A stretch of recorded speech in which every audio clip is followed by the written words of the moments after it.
And you, okay, Jessica, thank you. What have you got in the back there? Okay, thanks. Oh, What? no, Oh, in the you back. got your Sanskrit on the board there. Yeah, pratyahara.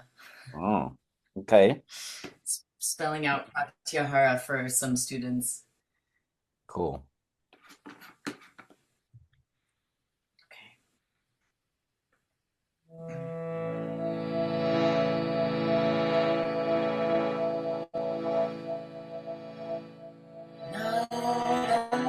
Narayanam namaskritya Narayanam namaskritya Naram chaiva narottamam Naram chaiva narottamam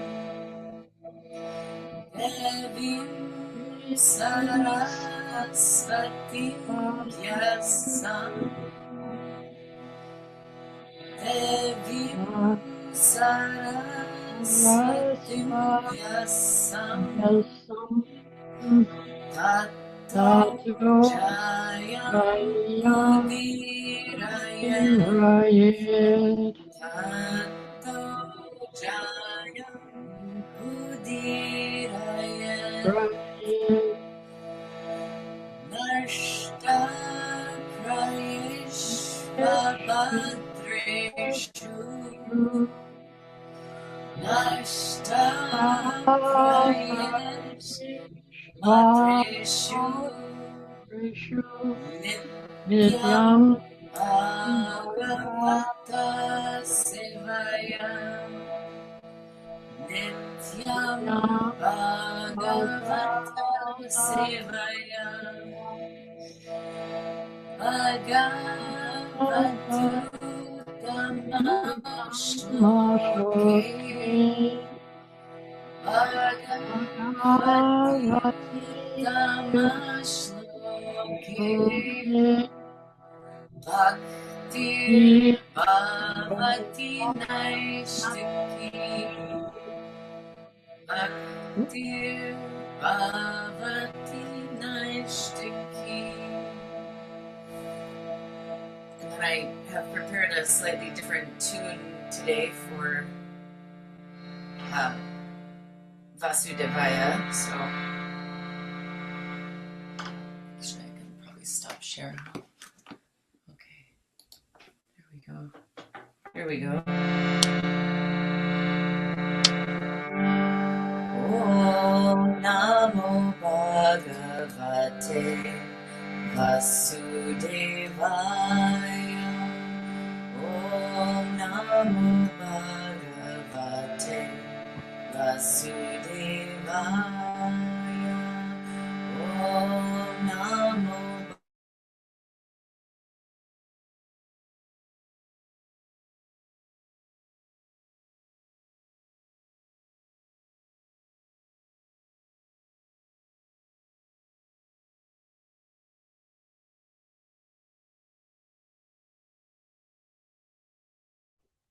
Jessica, you're muted. can you unmute yourself? I'm so sorry. Can you unmute yourself because I muted everybody? Oh, that's all right. That's all right. That's all right. Here we go. So it's a slightly new tune, prepared a new tune for Bhagavate Vasudevaya.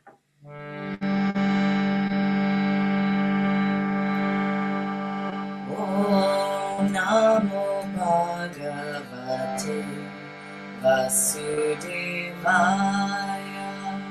Om Namo Bhagavate Vasudevaya. Om Namo Bhagavate Vasudevaya. Om Namo Bhagavate Vasudevaya. Om Namo Bhagavate Vasudevaya. Om Namo Bhagavate Vasudevaya. Om Namo Bhagavate Vasudevaya. Om Namo Bhagavate Vasudevaya. Om Namo Bhagavate Vasudevaya. Om Namo Bhagavate Vasudevaya. Om Namo Bhagavate Vasudevaya.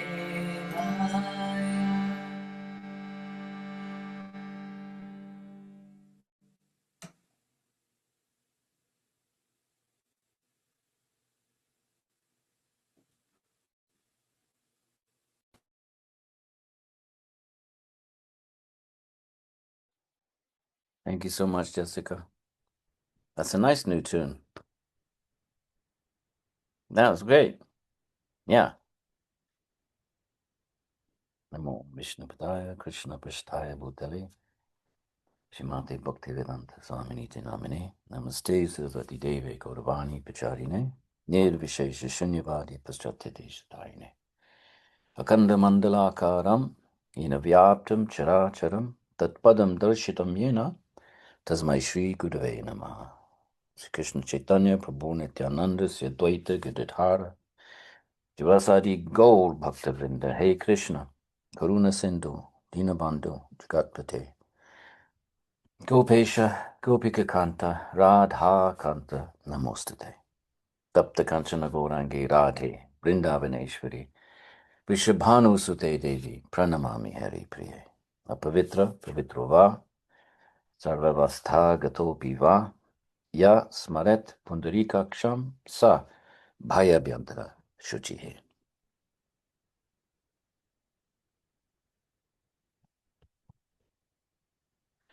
So good evening, everybody. And we're going to start a new story, the story of Queen Kunti, and see how we do. So Queen Kunti is the mother of Kapila, is an incarnation of, in the Bhagavata Purāṇa, Kapila is, in all traditions, he's associated as the founder of Sankhya. Remember, Sankhya yoga was just a branch of Sankhya. It wasn't a separate school, even at the time of Patanjali. Wasn't a separate school because the first commentator on Patanjali, when he writes his commentary, he signs off that he's writing a commentary on Sankhya. So even Patanjali, if the commentator thinks he's writing a commentary on Sankhya, so surely Patanjali would have done so. In the early doxography meaning compilation of philosophy, the earliest ones, Sankhya and Yoga together, not separate. When did the six schools of, the idea of six schools emerge? Relatively late. So therefore, Kapila, which is the stories about Kapila and his mother Queen Kunti, is the founder of Sankhya and considered an incarnation of Vishnu. Not one of the 10 or the 12, like the big hitters, but there's unlimited incarnations, like the ocean, like the waves of the ocean, according to the text. So Kapila is an incarnation of Vishnu, founder of Sankhya, and therefore founder of yoga. There's so many different stories about, the lineage of yoga, but that's one of them. So let's see how we do with the tale of Queen Kunti. So if you've got the blue book, it's book 3, chapter 24. So that would be page, what does it say down there? Up the top. Whoa, it doesn't have a page number. 256. Otherwise, you can follow along on the screen. So she is betrothed to sage Kardama. It's a great rishi, quintessential, typical yogic Vedic rishi in the forest, dreadlocks, loincloth, meditating on the banks of the holy river. So that, there's a type, a trope, that, the sort of the character of the ideal yogi in the ancient texts, right? Typically sitting by the side of a river. So I guess wash, you can drink, little hermitage, called an ashram, by the way. So ashrams were little hermitages in the old texts, not big, conglomerates of buildings. It's a little mud hut and living on berries and forest fruits and meditating. So that was her husband, Kardama. Okay, so her father is the emperor of the known world. So it's a kind of classical setup. The Puranas are pretty much all about Brahmins and Kshatriyas. You don't get much information about the workforce and the other what would have been 99% of the population. So that's, I suppose, if someone's interested in Marxism and whatever, they would they would have a strong opinion about that. So the Puranas are pretty much written kings, nobles, kings, and Brahmins, the rishis. Those are the right, because the kings would have sponsored the writing of the Puranas, and the Brahmanas would have written them. So you don't get much narrative. It's interesting. You don't get much narrative about the vast mass of the population, the workforce, the Sudras. Occasionally, they peek through, and that would be a great PhD project. Accumulating all of the narratives which just happen to peek through of, let's say, the Sudras, the workforce, the non-Brahmins, non-royalty, and see what if you just take their stories out and their context.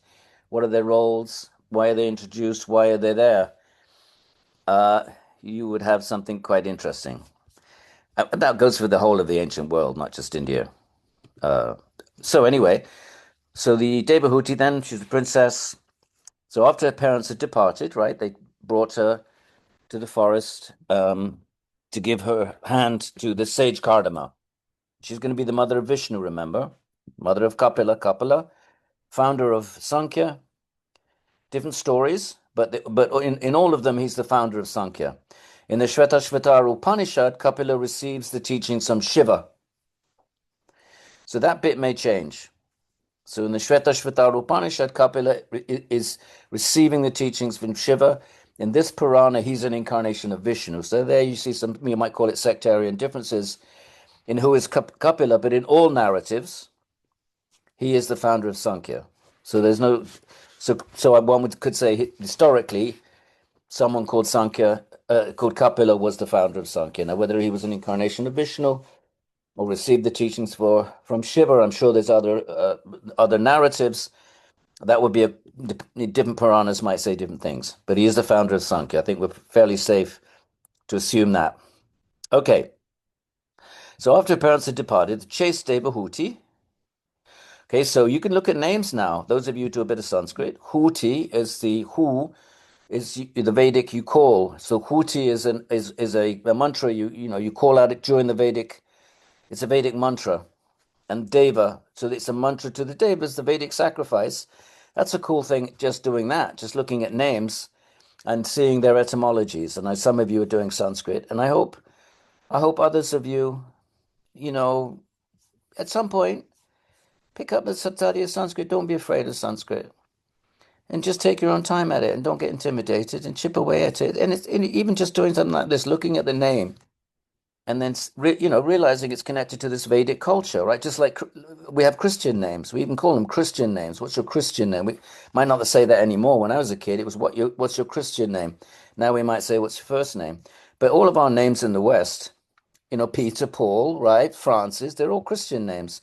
So these Sanskrit names are all connected to the religiosity of ancient India. And it's kind of interesting to sometimes unravel those etymologies. So the Huti, the mantra to the Devas, that was her name, who was expert in reading the moods of her husband, served him constantly with love, just like Bhavani, who's Parvati, served her husband, Lord Shiva. Okay, so she was what might be considered the perfect wife from a Vedic point of view. Dedicated and attentive, Vidura. So this story is being narrated from Maitreya to Vidura. Remember, the whole Bhagavatam is Parikshit. We read the story, Shuka and Parikshit. But there's narratives within the narratives. So this particular, so in other words, Shuka still relaying all this to King Parikshit. Remember, on the banks of the Ganga, Parikshit's got 7 days to live, and he wants to know, what do I do with my mind? Remember, the whole Bhagavatam is a response to that. And so Shuka speaks the Bhagavatam, but within that, there's narratives within narratives. So here's a narrative within the larger narrative, the outer narrative. Think of a frame of a picture. Well, the outer frame is Shuka Parikshit, and then they might sometimes pictures have inner frames, or they might have, what do you call them? They might have an inner sort of frame, and so forth. So this is Maitreya, great sage, to Vidura. Now, Vidura was actually in the Mahabharata. Vidura was the half-brother of Dhritarashtra, the blind emperor. So the Mahabharata war, is between the 5 Pandavas, and the 100 Kurus, and their father was the blind king Dhritarashtra. And he had a half-brother called Vidura, who was like his sage, really. He was the one. So, okay, we won't get into that. We'll read the story another time. But Vidura is receiving this particular narrative. So dedicated and attentive, this is Queen Kunti, or Princess, Devahuti, renouncing desire, right? Renouncing desire, deceit, aversion, greed, sinfulness, and pride. So she's a yogini. She's a yogini that's working on these kleshas, these doshas, these flaws, these faults that all yogis, all of us, are working on, right? Sometimes it seems like it will never end, and probably it won't, at least for who knows how many lives. We have to carry these kleshas and doshas. Klesha is a term from the Yoga Sutras. The 5 kleshas: ignorance, ego, desire, aversion. But elsewhere, the term dosha might be used. It's used in Ayurveda, but it's also used in philosophy. Same sort of thing. The doshas are the same sort of thing. These desires, these selfishness, greed, pride, all of this that we all have to work on. So she renounced all that, as we all have to do. So Devahuti continuously satisfied her noble husband through her affection, service, and loving words, offered with intimacy, purity of heart, respectfulness, and self-control. So that's, I suppose, your classic perfect princess wife. I don't know what I don't know what we might think of some of this now, but remember, this is not just ancient India. This is the ancient world. This is everywhere before, I don't know, the First World War, even in the West. So she was submissive and emaciated. So she's a yogini. He's a yogi. He's a Brahmin. He's following the vow of brahmacharya. So she's his wife, but she's also following the vow of brahmacharya. And I don't know whether it's coming up, so I won't tell you. I won't tell you yet, in case it's coming up. But well, anyway, the deal was, when she was given to him in marriage, he said, "Okay, but the minute she conceives a son who can, protect his mother, the Kardama, the husband, said, then I will leave and take sannyas." That was the deal. And she accepted it, and the parents accepted it. So it might seem strange to us, but not so strange from a yogic point of view, because you have to die alone, and you don't want to be attached when you die. And that's the logic of sannyas. That if it is the case that anything your mind is attached to at the moment of death, that brings you back, right? Which is the principle of reincarnation, of one of the pillars of reincarnation. If your mind is attached to something, it's like an anchor. You're attached to it, so you come back, but of course you won't have the same husband, so you don't reconnect with the same. But that attachment brings you back. So if that is true, then within that logic, then you have to sever all attachments. And what's the strongest attachment? The attachment to your partner, to your husband, to your beloved. So therefore, in the yogic system, and not just the yogic system, but even the broader Vedic social system, at the end of life, not everybody would do this. Some places it says only Brahmins would do it, warriors wouldn't, merchants wouldn't, the workforce certainly wouldn't, so it would be a tiny percentage. The Brahmins would be, I don't know, 1%. Some places it says only they took sannyas. They took the fourth step, the four orders of life, right? First 25 studentship, 25 householder, 25 husband and wife together become yogis, yoginis, celibate and practice. And then the last stage, they have to separate because otherwise it's a bond. So, you could say, well, I'm attached to my husband and wife. Fine, but you die. You don't come back and meet your same husband and wife. So why not? You got to be separated anyway. If you accept all of those pieces, then it makes sense that you're going to be forced to separate anyway.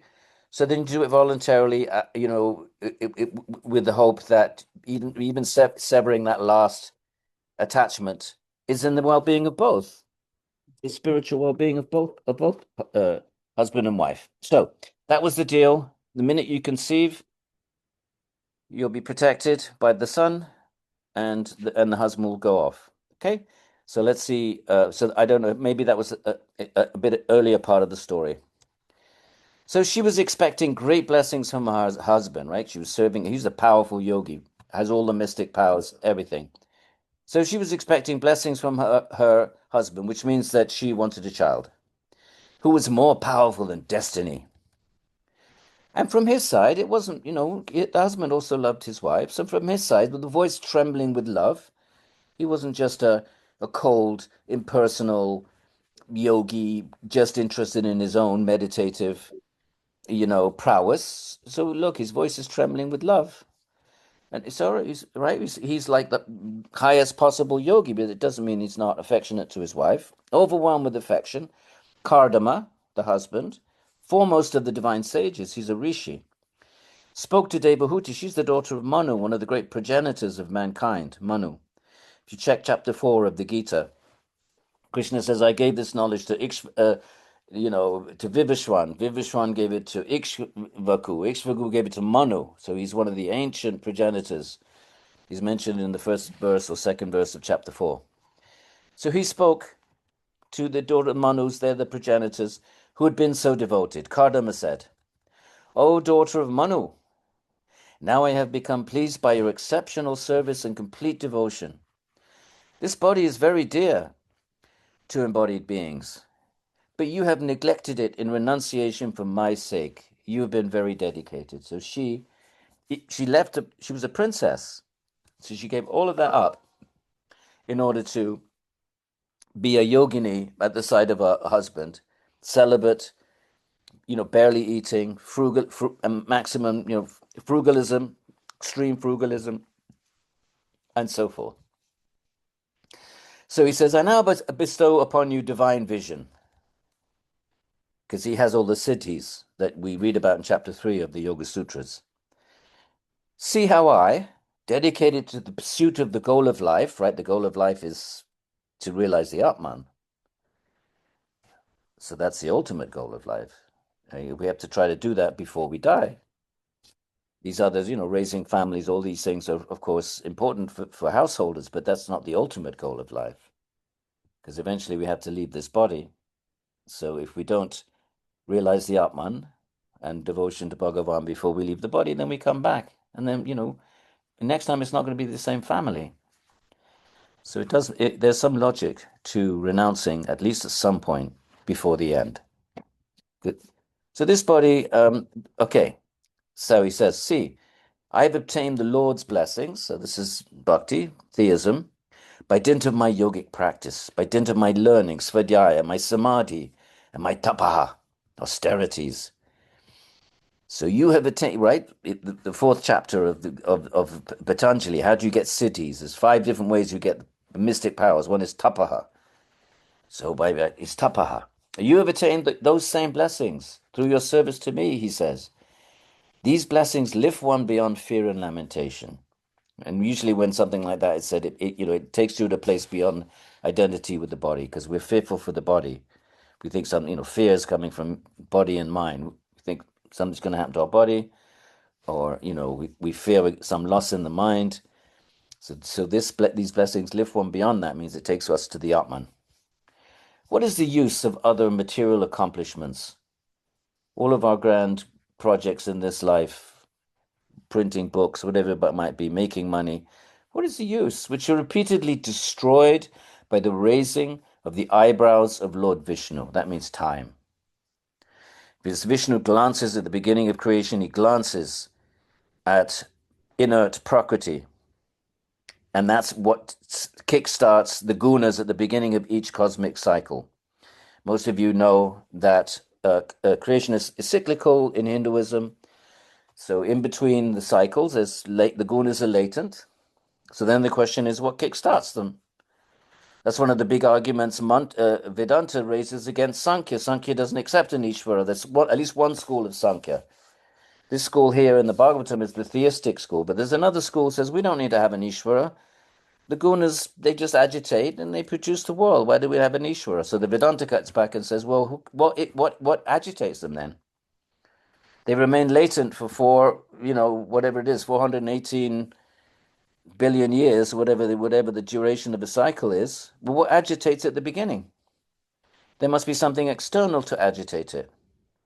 What kickstarts Rajas so that it moves the gunas such that the next cycle of creation can begin?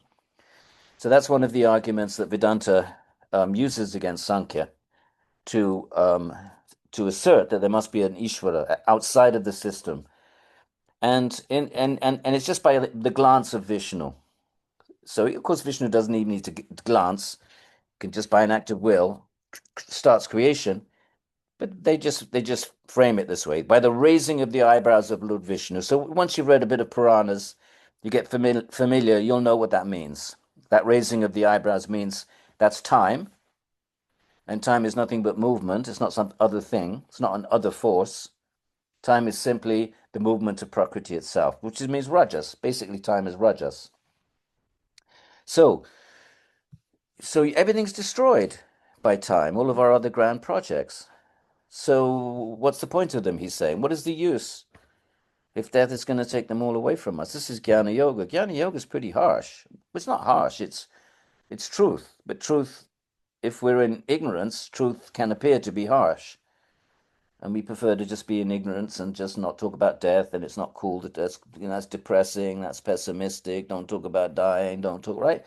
So when you create a culture of avidya, of consumerism, certain things are taboo, like too much talk of death, too much talk of aging, all of that. It's that people think that's a downer, but that's a downer within a certain kind of culture, a consumer culture. But in a yogi culture, yogis always talk about death and dying because it's the only, it's reality. So, so what is the use of other material achievements which are repeatedly destroyed by the raising of the eyebrows of Lord Vishnu? You have attained perfection, he says to his beloved wife. Enjoy the divine fortunes you have earned from the performance of your dharma. So that's not a very yogic thing to say, but she had a desire. She wanted to have a child, so he's a loving husband, so he's okay. So he says, all right, she had a desire to enjoy. And so the dharma of the husband is to fulfill the desire of the wife. Right? So he made this deal. Okay, we can have a child, but once that's fulfilled, then I leave because I have to seek my desire is to seek my Atman. He's a yogi, and she'll get to that place too. She just had this rather strong desire along the way to have a child, so she needed to get that out of the system, so to speak. So, all right, so enjoy the divine fortunes you have earned from the performance of your dharma. It means to the husband, pati dharma. Now he's reciprocating. He's doing the husband dharma, which is to fulfill the desire of the wife. She did her patni dharma. She did her wife dharma, serving her husband and all of that. Now it's his turn to perform his dharma, to show his love for his wife by satisfying her desire, and she wanted a child. So these are hard to achieve by those types of men who have the perverse ambition of becoming kings. So you see how the Puranas, they're all about kings and sages and yogis and Brahmins. So it's a perverse desire if you want to become a king. It's one thing if you're born into your family of a king, then it's your dharma to uphold the kingdom, and you have to produce progeny because you have to make sure it continues after you die. But to seek kingship, then you have to do that by violence and conquest. So that's perverse. That's tamasic. So, in ancient India, okay, there were castes, but there were ways powerful members of lower castes could become kings. Then they were coronated by Brahmins, and then they became kings, and they started new lineages. So there was upward mobility, but there would be very few that had that kind of power that they could burst through and challenge whoever the kings were. I mean, that's all over Europe. That's anywhere. That's nothing particular to India. So Kapila, right, the incarnation of Vishnu, founder of Sankhya, was versed in all the spiritual knowledge systems. And when Devahuti observed him speaking in this way, she became free of anxiety, because she knew now her turn had come. He'd been doing all this yoga praxis, and now it was her turn to receive his attention. Her smiling face beaming with bashful glances, she replied with a voice slightly choked with love and modesty. Devahuti said, so this is all the frame of the story, by the way. We're going to get into a lot of jnana. This is Sankhya Yoga, but it might probably not today. We're going to have the frame story, mystic powers and palaces and a certain amount of boga. So, but just to sort of entice us into the story. But then we get hit in the Kapila teachings with some pretty heavy-duty jnana. Sankhya Yoga is jnana yoga. It's the same thing, but not this week. But I'm just letting you know. So this is the story part. Lord, best of the twice-born Brahmanas, right? Twice-born, not like, well, I suppose it's a bit, no, not really like born-again Christians. Twice-born means the Brahmanas are born at birth, and then they take the thread ceremony when they're young, and that's the second birth. They then become born as, they then become Brahmins. So they're called the twice-born, sometimes just called twice-born. So dvija. So dvi, Sanskrit is dvi, two, ja, from janma, to be born.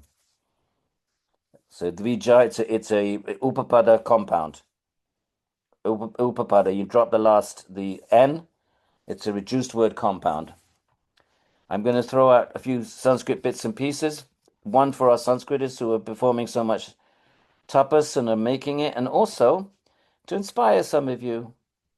So I'll be throwing out a few little Sanskrit bits and pieces to honor our Sanskrit students, number one, but also to inspire those of you that, that it would be so cool to be able to break down words and look at the etymology and don't think you can't do it.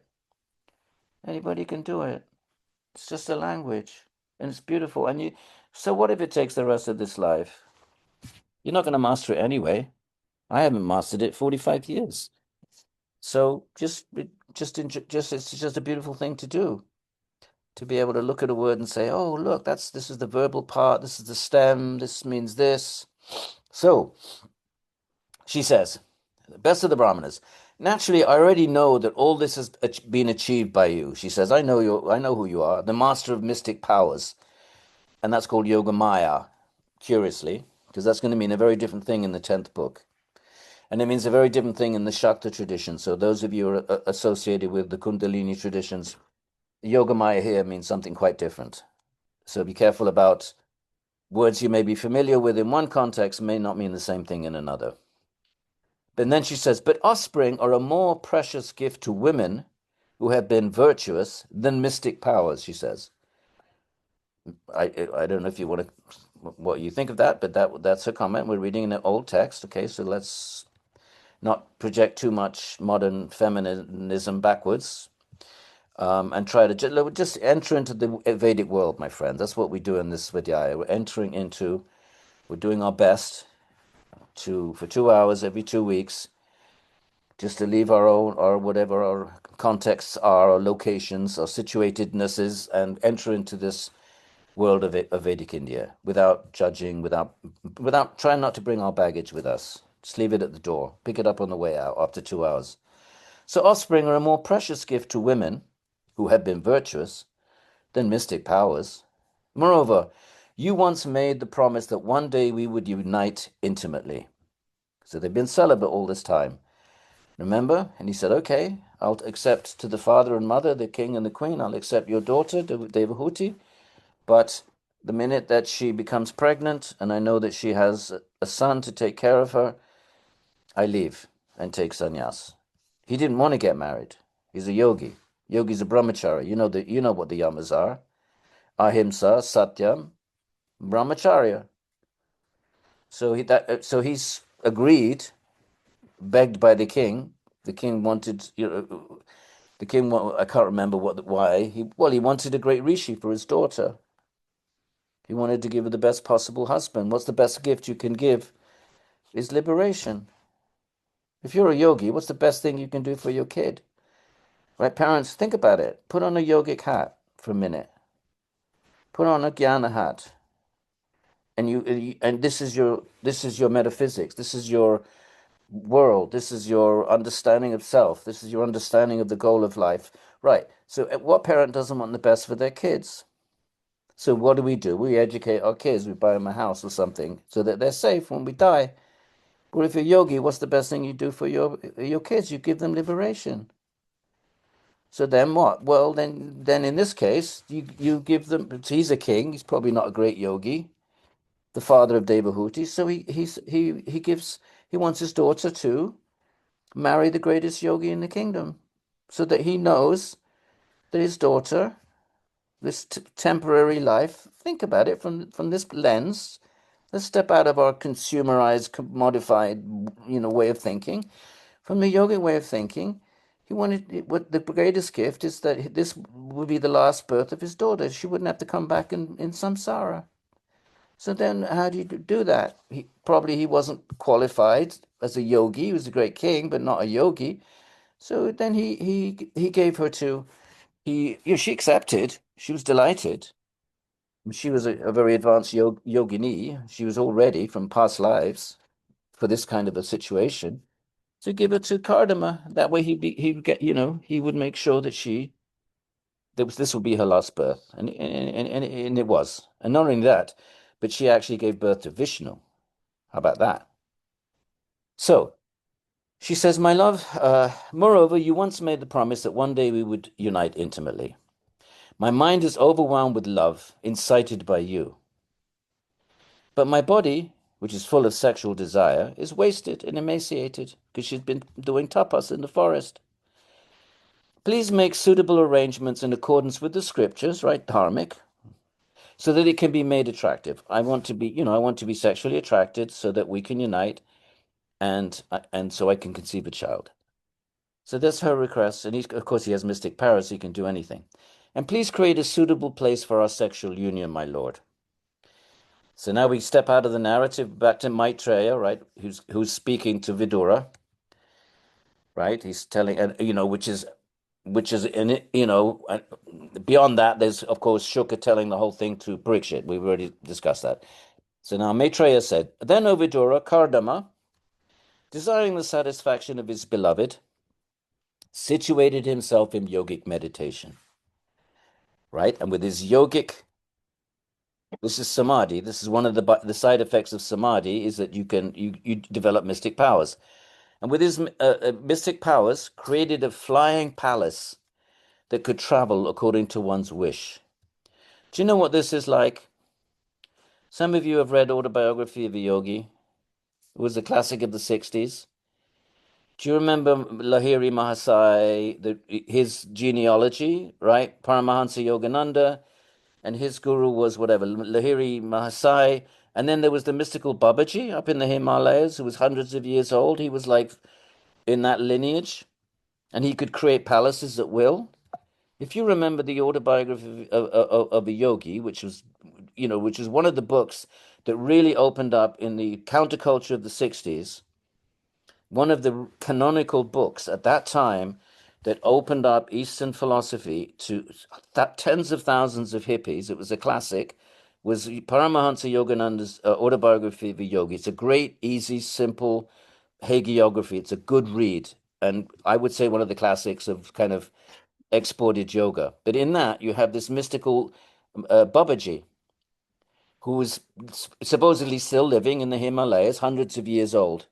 He had this kind of in that narrative. He had these cities. He created these palaces that I think Yogananda claimed he, saw them, he witnessed it, whatever.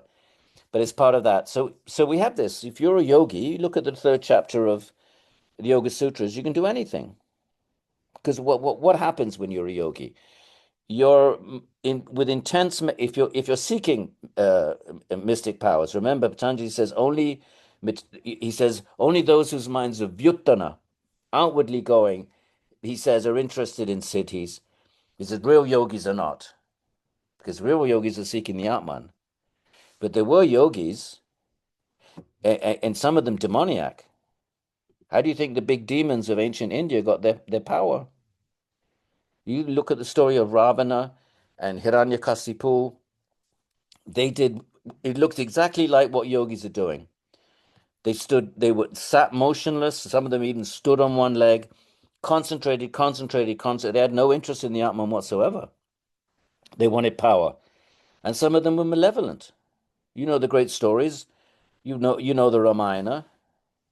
How did Ravana get so powerful that no one could stop him, that Vishnu had to incarnate? Where's that power coming from? He did intense meditation. And the principle is that the yogi's mind, remember, think of Sankhya metaphysics.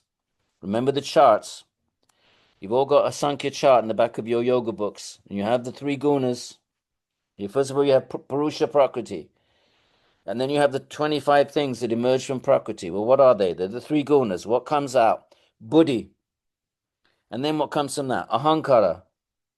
And then that splits up into manas, and then these shaktis, the karmendriyas, the jnanendriyas.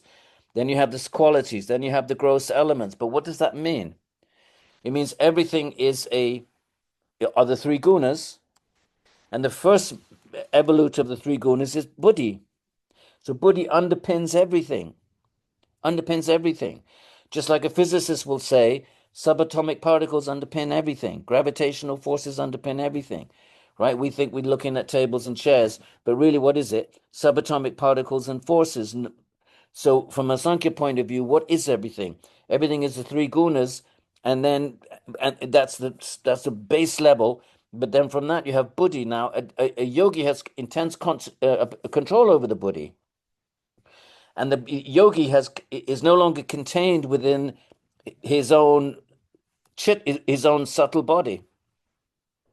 That subtle body for us it's contained because of karma, right? So I'm a human, and the subtle body in another creature is a dog, right? What makes my subtle body confined to my body?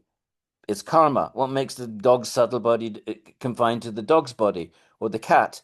Karma. So if you've gone beyond that, there's nothing containing your buddhi can actually can ooze out. It can penetrate out, and it can permeate the substructure of anything. So let's say you're focusing on the table. Your buddhi can permeate. Ultimately, that table is buddhi. It's ultimately the three gunas.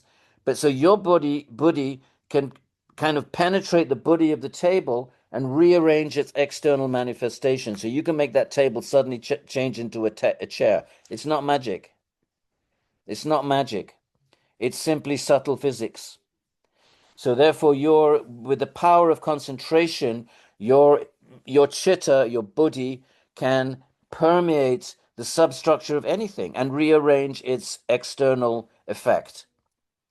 Right? So therefore, you can create a flying palace, I guess is why we're saying all of this.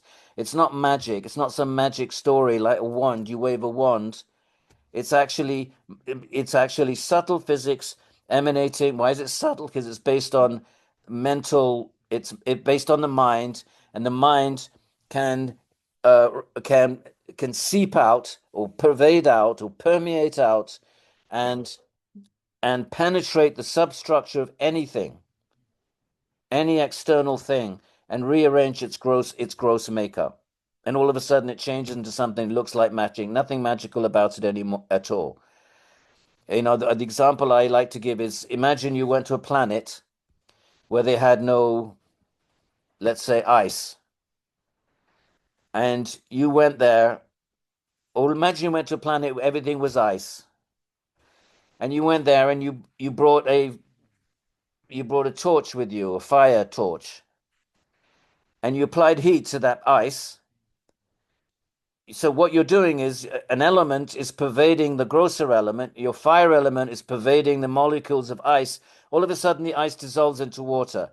And the people on that planet had never seen anything like that. All they knew was ice, and they were all of it. That would look like magic. It's not magic. You're just pervading the ice with heat, and then you pervade the water, and it evaporates into steam and disappears.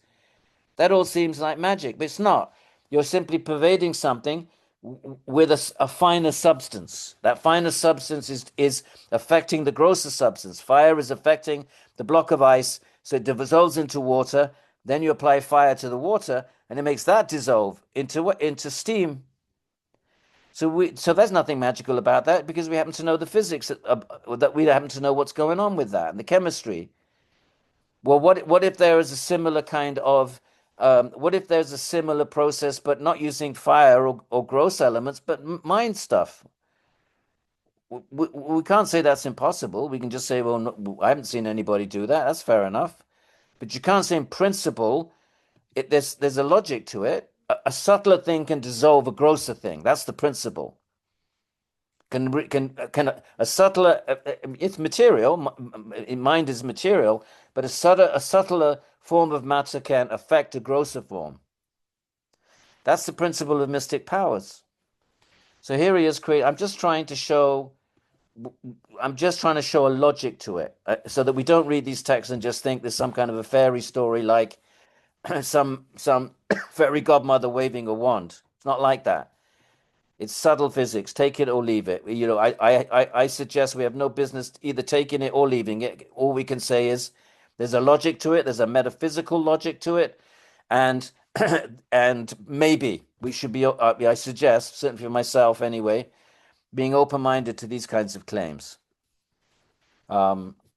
So he created a flying palace that could travel according to one's wish. Why not? Why can't will? There's various forces that we don't understand. We don't understand gravity. We only know what it does. We don't know what it is. So there's forces. Why can't there be mental forces that we as a civilization have lost? Why couldn't in ancient times, pre-technological times, human beings who just like us, just as smart, they weren't primitive, why couldn't they have developed powers, the ability to manifest powers through mental forces? Why should that be a ridiculous proposal just because we are not aware of it, just because it's not on our landscape? So therefore, it could, according to one's wish, means mental. It's a mental power. We have gravitational powers, nuclear powers, magnetic powers, which are all mysterious, by the way. We don't really understand them. We just can measure them, and we know what they do, but we don't really know what they are. We call them powers. All we know is what they do. So here he is. Let's give it the benefit of the doubt and keep reading. Again, I suggest when we read these stories, neither accept nor reject. Just enter into the narrative without bringing our scientific this, that, and the other with us, because that will just create blockages and filters, and that's not helpful. So it was a celestial palace that fulfilled all desires. It was replete with all kinds of gems, adorned with pillars, right? This is his gift to her.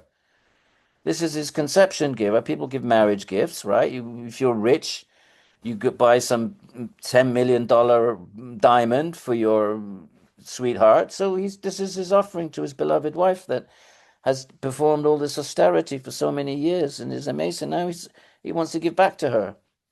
He's actually a loving husband. He's not a cold yogi. So it was a celestial palace that filled all desires. It was replete with all kinds of gems, adorned with pillars of jewels, and generated all types of wealth and prosperity.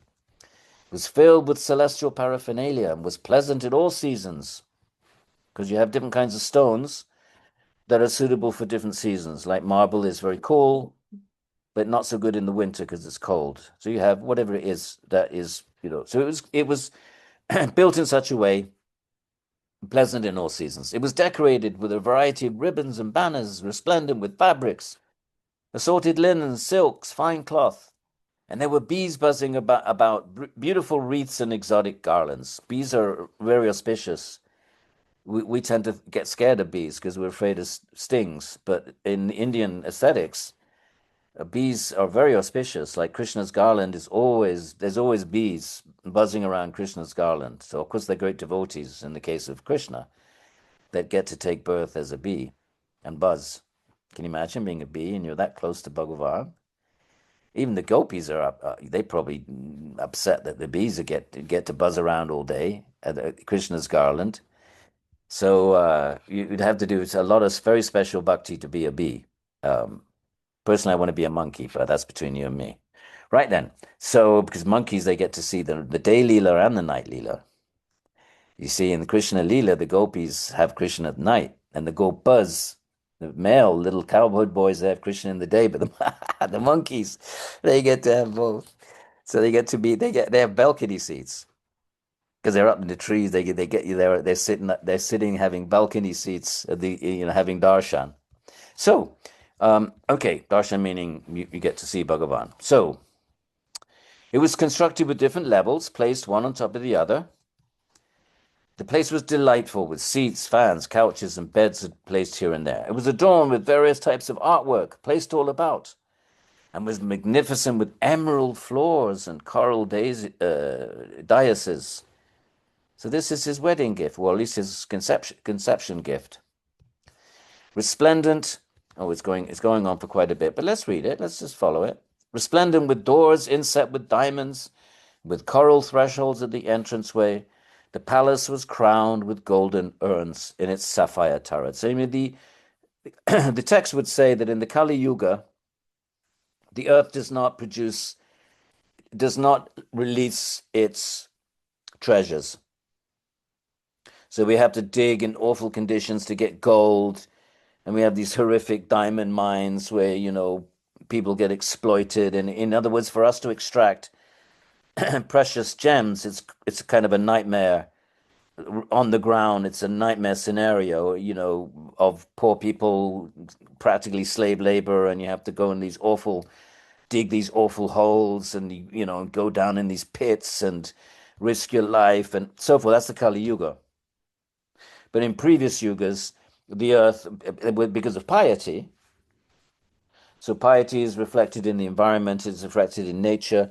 So nature in previous yugas would give her bounty so that, as a matter of fact, the Mahabharata says in the Satya Yuga, there was no agriculture.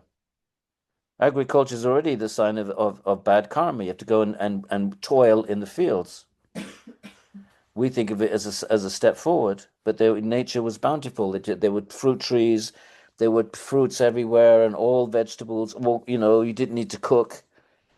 And in the Satya Yuga, and then slowly, as the yugas decrease, everything becomes harder and harder, and labor. It's a bit like Genesis, actually, because when they get thrown out of Garden of Eden, then they have to, Cain and Abel, they have to live by the sweat of their brow. If you remember the old Genesis story. So anyway, so here we have this wonderful description of this amazing palace, all created by the mystic power of Kardama.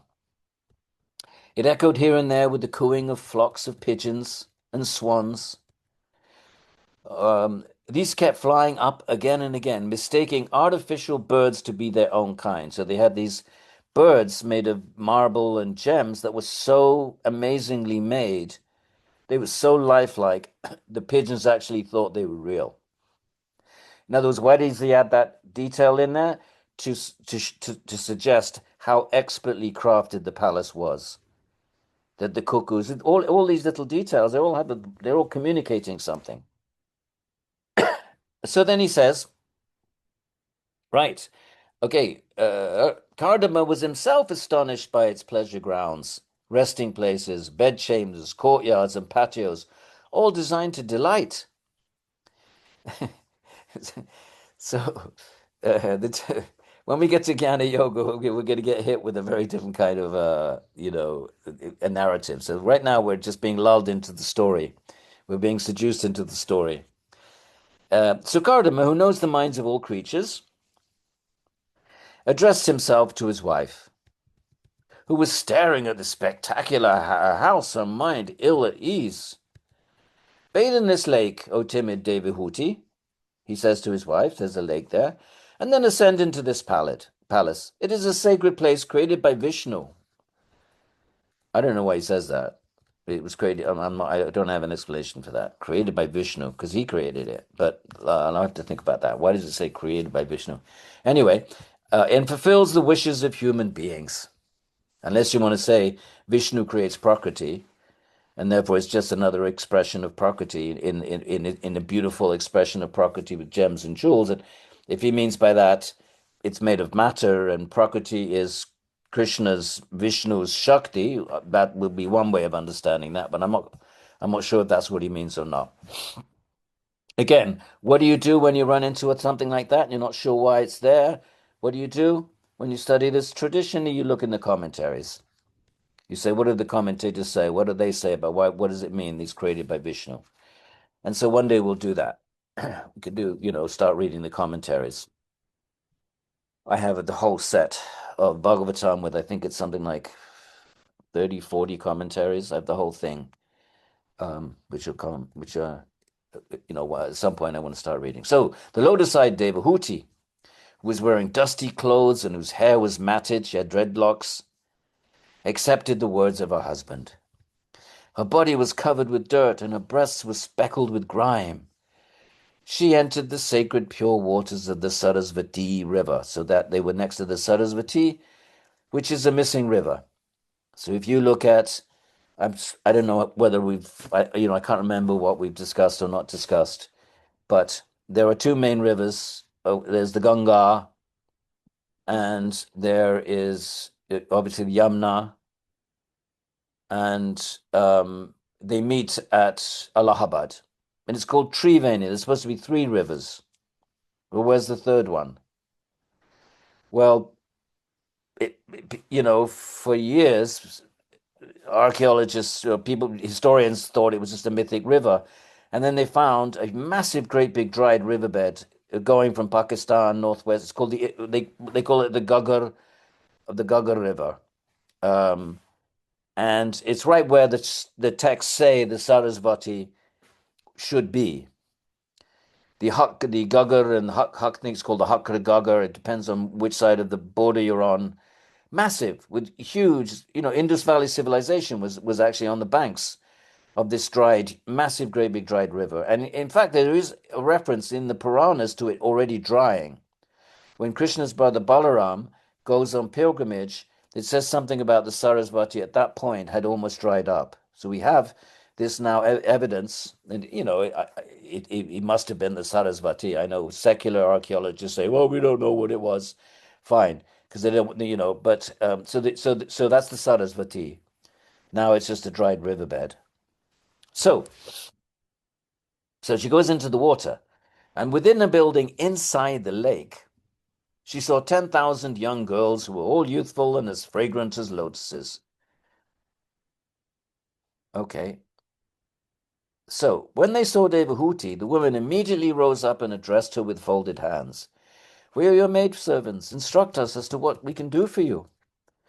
The respectful women bathed the wise Devahuti with costly bathing paraphernalia, offered her new, spotless, fine quality cloth. Right, so they're getting her ready so she can unite with her husband.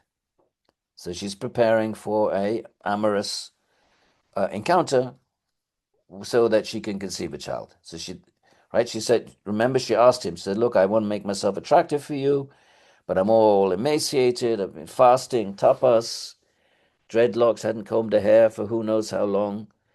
So that was her request. We said, okay. And he created this whole setup out of his mystic power.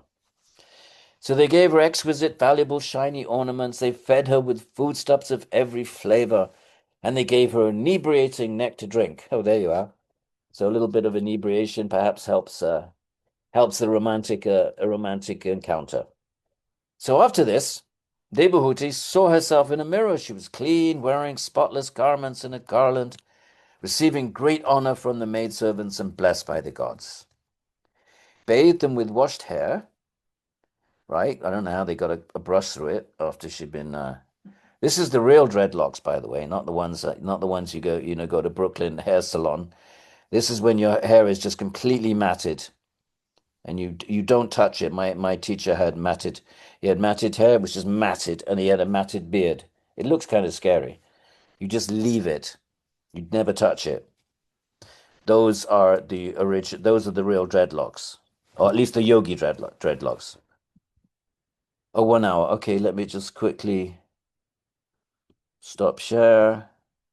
You're probably wondering what all this has got to do with but don't worry, you're going to get hit with a few chapters of Jnana and Bhakti.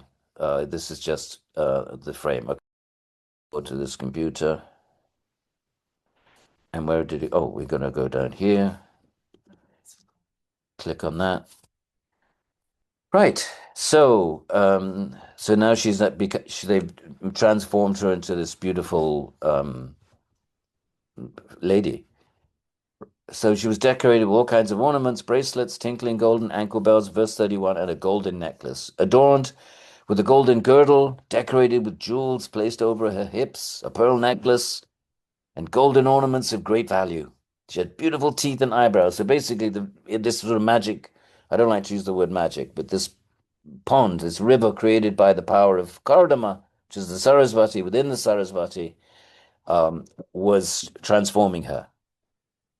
Her eyes, which rivaled the lotus, had slightly moist corners. Her face was glowing with bluish curls. By the way, the Bhagavatam is very different from all the other Puranas in many ways, but one of the ways it is different is it's poetic. It's actually a kavya. It has a kavya means the poetic tradition. So whoever wrote it was very, very sophisticated in terms of the poetic conventions of what constitutes high Sanskrit sophisticated poetry. And it has a tradition with embellishments and onomatopoeia and all of the things that we find in the Western poetic tradition. And it is very different in that sense from other Puranas, which are much more prosaic. So these are all little indications of that. So her eyes had slightly moist corners, her face was glowing with bluish curls. As soon as she thought of her beloved husband, the best of sages, she immediately found herself, right, just she thought of him and boom, through the mind, because she'd also done a lot of tapas for many years, she immediately found herself with her 1,000 maidservants in the very place where Kardama was to be found. So now she gets transported into the palace, but now looking beautiful and ornamented and fragrant and enticing. Upon observing her husband before her and the 1,000 maidservants accompanying her, Devahuti fell into a state of confusion from witnessing his display of yogic power. He just simply created this from his mind, permeating the substructure of matter, right? We kind of tried to explain a little bit how that might be possible. The mind permeates the substructure of, and therefore can create, just like the Sankhya chart from Buddhi comes the grosser evolutes. So that's the principle. Devahuti had been bathed clean, her lovely breasts covered. Unlike her previous condition, she now appeared effulgent, revealing her original beauty. She was a princess, so she would have grown up with this in the palace, this kind of just luxury and so forth. She was beautifully dressed and was being served by the 1,000 celestial females. Love arose in the benevolent Kardama, and he brought Devahuti to the palace. Kardama's yogic glory was not dissipated in that palace, even though he was devoted to his beloved and received personal service from the celestial dancers. Normally this would be a fall down from the yogi. It would be bhoga, it would be raga, it would be avidya, asmita. But because he's doing it out of dharma, right? He's not, in other words, his mind is totally controlled. He has a very specific intention in mind, and all of this is not just his diving into the well of boga, but it's all completely under control. So therefore it says his yogic glory was not dissipated. Normally, the yogi starts in a situation, a luxurious situation like this, then fellow yogis would scorn him and say, "Oh, he's become a materialist. He's become a bogey."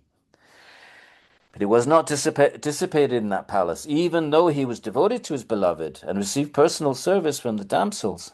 He was as effulgent as the beautiful moon, Lord of the rows of blooming night lotuses. See this poetic element here? You won't find this in the Upanishads or the other Puranas. It's very beautiful poetry. So the moon, Lord of the rows of blooming night lotuses. There's one type of lotus that blooms in the night. Most lotuses bloom in the day. So you have the moon. When the moon comes up, this particular species of lotuses, they open up. So there's this, it's a very kind of romantic setting. The moon is there, the lotuses open up to embrace the moon, surrounded by stars in the sky. Praised by the siddhas, the perfected beings, right? So there are the siddhas. Some of them are different. They can travel. They can travel through space, through their mental abilities. They're called siddhas, and there's a siddha loka. There's a realm where the siddhas live in the universe, a sort of subtle realm. So siddha means different things in different traditions, but they all have mystic powers. Pretty much everybody will agree with that. He enjoyed for a long time in that palace in the valleys of Meru, king of the mountains. This is the Mount Meru, the mountain supposed to be in the north of the Himalayas. So he enjoyed with Devahuti, right in this hyper uber romantic place, delightful with breezes, which are the friends of Cupid, meaning they incite desire, erotic desire. These breezes, they carry fragrances from the flowers, perfect just so cool you down from your amorous, affairs. So they are the friends of Cupid. They cool you down, and they bring fragrances from the flowers. So delightful with that, and the auspicious sounds of the Ganga River's descent, like a waterfall in the background or a river fall. Those valleys were the pleasure grounds of the celestial guardians of the 8 directions. So the 8 directions, that would be north, south, east, west, north, also up and down. So these are the subtle realms where the celestial beings get to enjoy. Okay, so you do good karma, you can get to be a celestial being and go to these dimensions and enjoy until your karma runs out, and you have to come back. If you do perfect Vedic sacrifice, you can go to these realms. Or if you're a warrior who dies on the battlefield, you go to these realms. So surrounded by groups of damsels, Kardama resembled Kuvara, treasurer of the celestial. He's very wealthy, so you can imagine what kind of opulence he lives in. Fully satisfied, he enjoyed with his wife in the celestial gardens of Vaiṣṇava, Surasana, Nandana, Pushpabhadraka, Chaitraratya, and in the celestial Manasa lake. So it seems like they're not just confined to this palace, but they're actually these are places in Svarga, in the celestial realms, where the devas are, the demigods, the recipients of Vedic sacrifice. Okay, but you can get to the deva, those realms are called Svarga. They're the realms of those who have perfect, very good karma. Moving like the wind through the realms of the universe in that magnificent, oh, I see. So the palace is moving through the realms. I take back what I just said. They're in the palace, but it's kind of like a moving palace. So they're actually visiting these different realms, which are the abodes of the gods, the abodes of the celestials. Gods with a small g, remember, we should all be familiar with this by now, called devas. They're simply like you and I with good karma. We can all become devas in a future life if we have the requisite karma. So, moving like the wind through the realms of the universe in that magnificent and resplendent palace, which could travel at his will, Kardama outdid the celestials in their vehicles. In other words, he's in the celestial realms, the celestials have their vehicles, but Kardama as a yogi, right, they attain the celestial realms because of good karma. He's attained it by his yogic power. So there's a difference. So he outdid the celestials in their vehicles, because celestials are not necessarily yogis. They're pious. They get there by piety. Some could be yogis, but mostly they're not yogis. That's why they come back down. Um, the ones that are yogically inclined, they actually say, we can't do yoga in the celestial realms. We're not suffering enough. It's too good. We know we should be, but we can't. So they want to take birth in our realm. It's called Punya Bhumi, because there's just enough. It's not just suffering. It's there is some a little bit of it's a mixture, but there's enough suffering to make you want to seek something better. And that's why Sarvam Dukkam, the idea that everything is suffering, first noble truth of Buddhism, we seek the path of yoga because we are dissatisfied, or usually because we're dissatisfied. Why else would we seek a path of yoga, right? Seek any path. But the Devas have it too good. And they know, and they, because they're wise and they're much more sattvic, they know that. Some of them know that, and they know we're not. We can just, it's just we can't take to the path of yoga here, and we know we're going to lose our karma's going to run out. We're going to come back down, but it's just too good. So there's very few yogis amongst the devas, although they're very pious. They simply have it too good. Probably it's the same for us, right? When things are going really well, maybe our sadhana is not quite so, not quite as as committed as when things are not going well. So now, verse 42. What is there that is difficult to attain for those people whose minds are controlled? All power comes from a controlled mind. They take shelter at Krishna's feet, which remove distress. That means that Krishna is always in their minds. They're always meditating on Krishna, meditating on his form, on his name, on his activities. There's so many different ways of meditating, of fixing the mind on Bhagavan. Could be just the mantra going in your mind all the time. Could be your mind is narrating the activities, is thinking about the different incarnations, different things that Krishna did when he was incarnating. There's many ways. So after showing his wife the extent of the wondrous sphere of the universe with all its manifestations, so they're in a celestial realm. So he's taking his wife on a kind of a celestial tour. He's the celestial tour guide. So after showing her all this, in this palace, the great yogi returned to his ashram. Now, here's another thing yogis can do. And Patanjali talks about this. You can manifest different forms, each with its own mind, but the central mind of the yogi controls that. In other words, you can be 9 different people. And the yogi's mind is the central mind, but it's not that they're all clones. It's not that they're all doing the same thing like clones. Each of the 9 you are independent, but they're all being controlled by the central you. So basically, I'm not sure what that means in terms of Atman. I'm going to have to speculate. The Atman is in the body of the central yogi, and the other 9 have psychic bodies, but they don't have an Atman, because if they had an Atman, they'd be independent entities. They wouldn't no longer be extensions of the principal yogi. So I'm going to speculate that they have minds, but they're under the control, the animating forces in the central yogi. Anyway, he divided his body into 9 forms. I mean, this is kind of a bit racy, and gave sexual pleasure to his beautiful wife, the daughter of Manu, who was eager for sexual pleasure. So she had 9 men, but they were all her husband. How about that? So they enjoyed for many years, but these passed as if in an instant. This is the downside of Bhoga, my friends. When we're lost in the ocean of Bhoga, we forget time, the glance of Vishnu's eyebrows.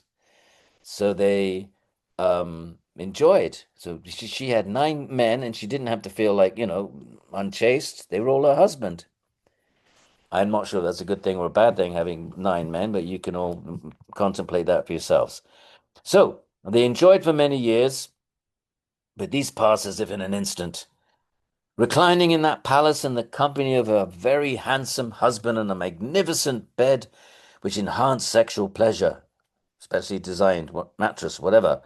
Devahuti was not aware of the passing of time. This is what happens when we're caught up in bhoga, my friends, when things are going too good. We forget about the truth, the reality of time. In this manner, through the power of yoga, 100 years went by in the twinkling of an eye for the couple who were enjoying themselves, eager for sexual pleasure. Remember, the deal was when she got pregnant, he would leave.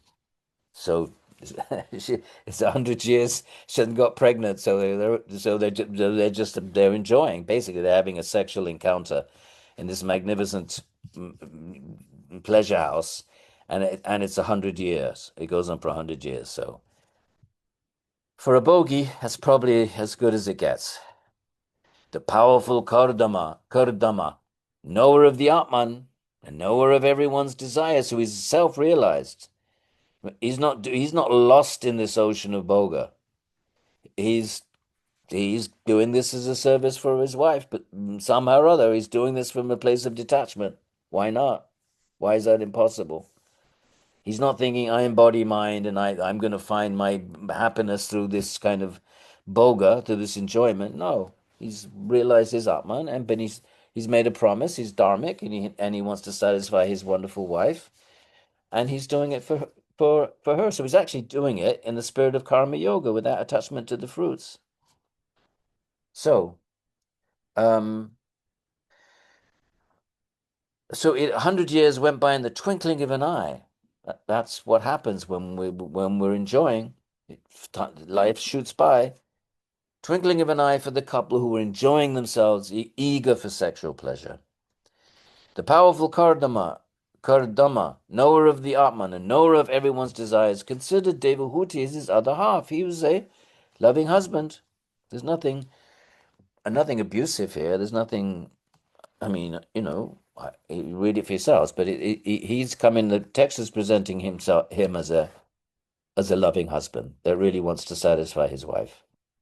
So he divided himself into 9 personal forms and deposited his semen in Devahuti. Consequently, Devahuti gave birth that very day. That's another feature of the celestial realm, that you don't have to, suffer for 9 months, but you deliver it more or less instantly. That's how celestial babies are born. Why not? I mean, different species, different known species give, the human 9 months is, I think, one of the longest, actually. Correct me if I'm wrong. It's one of the long, what do they call that? Gestation period. I think the human is the longest. Maybe elephants or something are longest, but longer. But compared to other species, it's very long. So why couldn't it be the case that celestials give birth in a day? I mean, it's not philosophically impossible. You've heard me say that many times. Something may be unknown to us, not empirically perceived by us. That's fine, but we can't say it's philosophically impossible. So, so that very day, she gave birth to 9 female babies. They were female, but the deal was she was going to give birth to a son. So they were delightful in every limb and as fragrant as the red lotus. Seeing her husband setting out to leave home as per their agreement, Devahuti, who desired a son, was smiling externally, but inside her heart was agitated with distress. Her face downcast, she scratched the ground with her foot with its beautiful jewel-like nails and spoke sweetly with her charming voice, holding back her tears. Right, when you're really upset, you can hardly talk. You look down and you scratch the ground with your foot.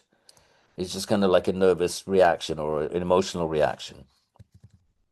So, what is she going to say? Devahuti said, "Everything you promised me, my lord, I have received. Nonetheless, dedicated as I am to you, kindly provide me with security." She's in the forest and she's whatever we might think back then. That's why the women didn't take sannyas. The 4th order of life, right? The 4 stages of life. The first is brahmachari, celibacy, right? 25 years, and then you get married, 25 years, grihastha, then you get husband and wife together, go to the forest. That's a vanaprastha. Then they separate. Now the woman goes back home. The man stays in the forest. We've discussed this before. But why doesn't the woman take sannyas and leave alone in the forest? Well, in the Vedic opinion, because she would be more vulnerable to whatever, wild animals and all the dangers of the forest, more vulnerable than man. Now, we may obviously push back against that nowadays. Hey, we have women soldiers, we have women in the army, so clearly we're living in a different, but pretty much anywhere in the world until modernity, that would have seemed like an obvious thing. So, but she wants security. So she says, I want a son to protect me, because you're leaving to take sannyas. Who's going to protect me? So, kindly provide me with security, verse 51. O Brahmana, your daughters will find suitable husbands for themselves, but there should be someone to free me from anxiety when you set out for the forest. Who's going to look after me? These babies they'll find husbands, but what about me? I'll be a spinster. I'll be alone. Enough of wasting so much of my time in attachment to sense indulgence. She's become disgusted. Right? The four goals of life, there's the four stages of life, the four types of occupation, but there's four goals of life, another foursome, and that is dharma, artha, kama, moksha. That you perform dharma, your righteous duty. As a result of that, you get artha, you get well-being, you get prosperity because you're dharmic. As a result of that prosperity, you can enjoy it. That's the third. But if you try to enjoy things, eventually what happens, my friends? You become disgusted with it eventually. If you have too much, whatever it is, too much food, too much this, too much that, eventually it becomes distasteful, doesn't satisfy. I think many of us have had that experiences like that. So she's saying enough of wasting. It's just wasting time because, meanwhile, this clock is ticking. Old age is approaching and you haven't realized the goal of life. So it's a waste of time. So enough of wasting so much time in attachment to sense indulgence. So even though they've got this amazing pleasure palace, even that doesn't fulfill any more than anything else doesn't fulfill. So, so on account of this, because of this bogus, she says, I had given up seeking the Supreme Soul. She forgot all about Bhagavan. She forgot about her bhakti. When things are going very well, it's very easy to sort of like neglect our practices. So anyway, so she's having this, this viveka moment, this realization. Enough of all this, she says. Attached to you, I indulge in sense gratification, ignorant of your higher nature. She's now thinking, my Lord is a wonderful and amazing yogi. Instead of asking him for knowledge of Atman, I've approached him for pleasure, and because he's a loving husband, he's provided me that. But he was detached. Kardama was detached. He was doing this for his wife. She's saying, I indulge in, I ignorant of your higher nature, said I didn't take advantage of you. You're this amazing yogi. You've been, because you're such a loving husband, you've fulfilled my desire. But what was my desire? Simply for bhoga? She's now realizing that she's wasted the 100 years or whatever. Because you never get satisfied, however much you indulge in sense gratification. So I'm attached to you, I indulge in sense gratification, ignorant of your higher nature. Despite this, she said, okay, I blew it, but please bestow fearlessness upon me. Meaning she wants a son. Attachment to pleasure, which placed in unrighteous people out of ignorance, is the cause of samsara. That's why we're in samsara, because we have our desires and we try to fulfill them. And that's action. Action is the attempt to fulfill desire, and that generates reaction. And then when we die, we still have all these reactions that we haven't experienced. We have to experience them, so we come back, and then that's samsara. Samsara is nothing other than unfulfilled desire. The fuel of samsara is desire. Desire is the perpetuating principle. So so she says, attachment, when placed in unrighteous people out of ignorance, that would be people who are not performing dharma, it's the cause of samsara. But when placed in the righteous, it leads to non-attachment. If she'd been attached to him, if you were attached to sadhus, were attached to yogis, that's a good attachment. because that leads to non-attachment. What are yogis going to teach us? They're going to teach us to be non-attached. So when we're attached to yogis and enlightened beings, then we're attached to them, but then we're going to end up in a state of non-attachment because that's what they will teach us. So when it's placed in righteousness, in the righteous, this attachment leads to non-attachment. A person whose work in this world does not lead to dharma, or to detachment, or to the service of Vishnu, is actually as good as dead, even though living. In other words, there's some options here. Either you work for dharma, okay, that's you can get to the celestial realm, or you could engage in dharma according to the Gita and not be attached to the fruits. That becomes karma yoga, so that's good. Or detachment, right? Just renunciation, that would be the path of jnana, the path of Patanjali. So these are options. Or to the service of Vishnu, that's bhakti. But if we don't do at least something, we're as good as dead, even though living. Why? Because it's just a matter of time before old age comes and snatches everything away. So we should at least find some kind of yogic path, or at the very, very least, perform dharma. So at least we won't go backwards in the scheme of things. I am surely such a person, she says. I've been utterly deceived by the māyā, Lord's illusion. Māyā is Krishna's illusion in the Gita. Devi yasha guna mayi mama māyā. Krishna says, is my māyā. So I've been utterly deceived because despite obtaining you, she said, I was married to this amazing yogi, right? And she said, despite obtaining you, the giver of liberation, I did not desire liberation. So she's berating herself now. I've been married to this amazing yogi and I didn't take advantage of seeking instruction or seeking. Instead, I just wanted bhoga. So she's now berating herself. So now chapter 24. The compassionate sage, remembering what had previously been declared by Vishnu, and I think and what had been declared was that he was going to be the father of Vishnu, was going to incarnate in his wife. So remembering that, replied to the praiseworthy daughter of Manu, who was speaking despondently in this way. So her husband replied, Oh, the sage said, do not torment yourself in this manner, O princess, you are blameless. The infallible Lord will shortly enter your womb. So this whole thing is a setup for Devahuti to because of amazing piety, amazing wifehood, and she's also a devotee in her own right. She's going to have Vishnu as a child. May you be blessed. You've been firm in your vows, your vratas, your yamas and niyamas. Worship Ishvara with faith, Ishvara pranidhana, charity, wealth, austerities, moral observances, and sense controls. These are all ways to offer all of that to Bhagavan. We have faith, you give charity, wealth, and so forth. Vishnu as your son will spread my fame. Vishnu, she will be the mother of God, and he will spread the fame of his father. Worshipped by you, he will impart to you teachings on the subject of Brahman and cut the knot in your heart.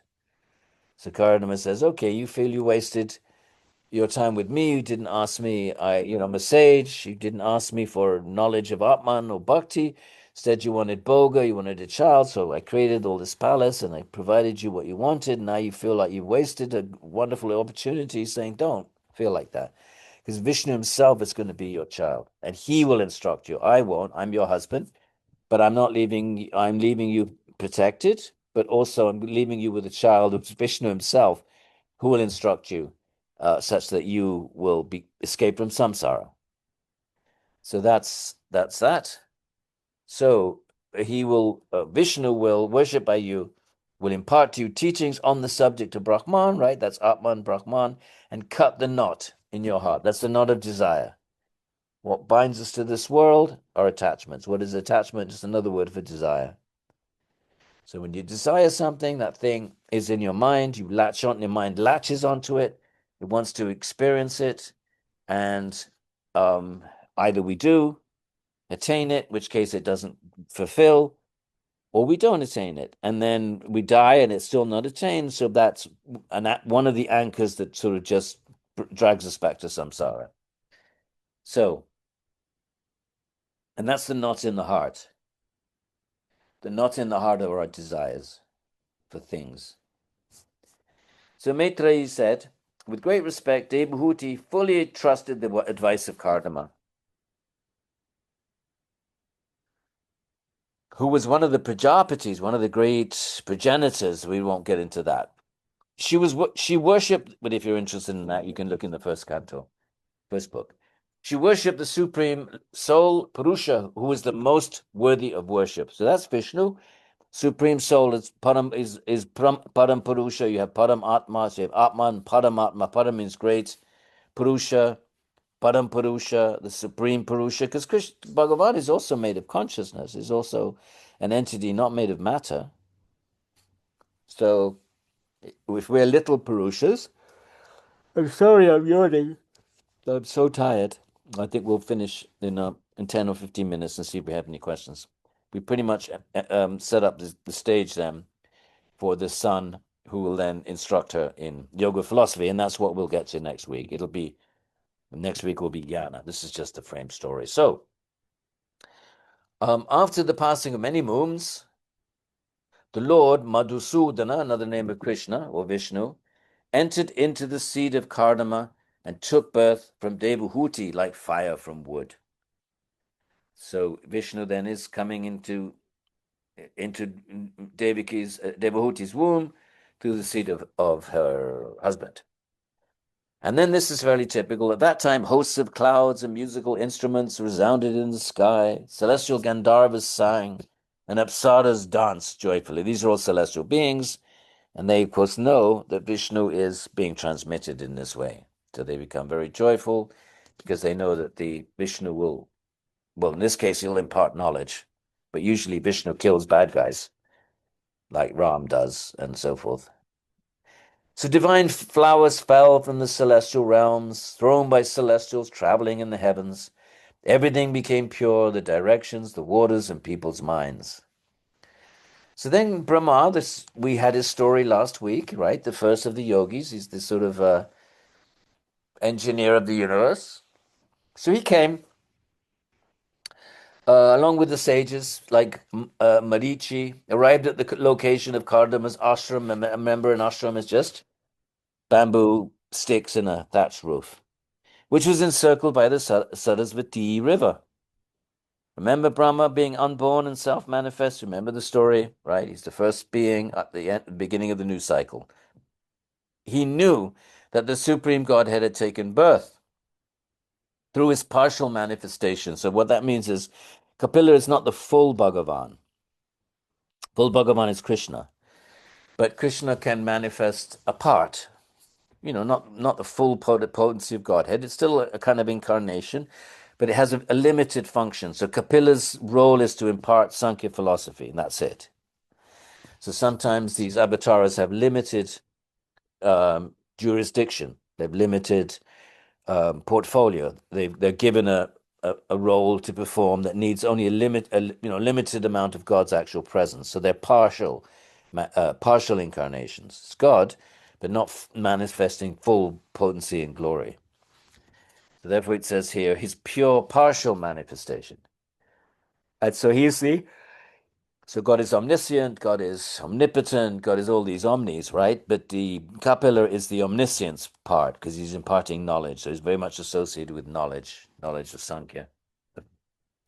So offering homage to Lord Vishnu with pure mind, his spirits enlivened because of that which the Lord intended to do, which is incarnating his wife. Oh, no, sorry, we're talking about Brahma here. Brahma knows that Kapila is about to be born. So Brahma spoke to Kardama, the husband. Brahma said, I have been fully honored by you without offense, my dear Kardama. Nicely greeted. No offense. No nasty comments. But just welcoming words and so forth. So you're respectful to others, and I have respected my instruction that I previously imparted to you. That must have been some previous stories I recall. He told him that he was going to be the father of Bhagavan, of a form of Vishnu. Partial incarnation. Remember, partial, not the full potency of Godhead.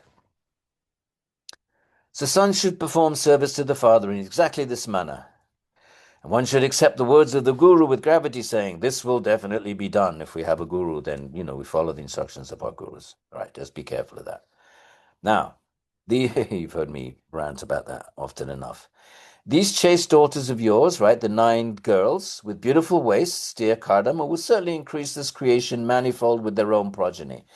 So this is the beginning. So they are progenitors. So they will help in the production of forms of species in the universe. I don't have much to say about that. Therefore, bestow your daughters in marriage today according to their wishes and personalities. Notice this.